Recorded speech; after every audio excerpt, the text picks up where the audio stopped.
Salut la un nou video pe acest canal. Astăzi, după cum vedeți pe shop, uitați ce este aici. Ok. Uitați, este pe shop, este acesta Power pe Edgar. Cuffs. Este Edgar, da să vă citesc. Edgar receives.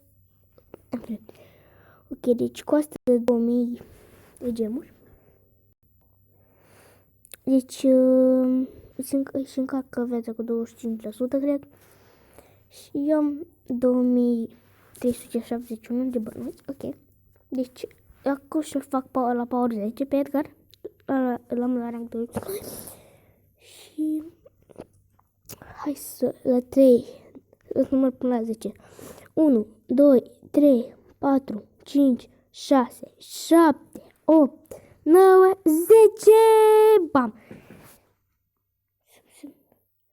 Bum! L-am la rank. Să fac eu un screenshot.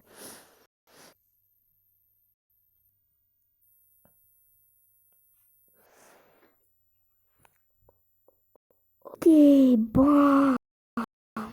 L-am la rank 10. Bam, fraților! Super tare! Primul brawler maxat complet. Și la power level 10. Oh my god. Ok. Bam. Easy. Super tare. Super tare. Ok. Deci mai trebuie să iau Hard Atlantic, a doilea Star Power. Dar o să-l iau special.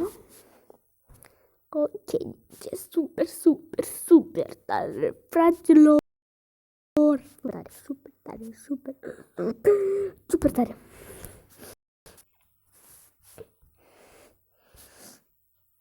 Ok, deci cam asta a fost cu acest video și ne vedem în următorul videoclip. Pa!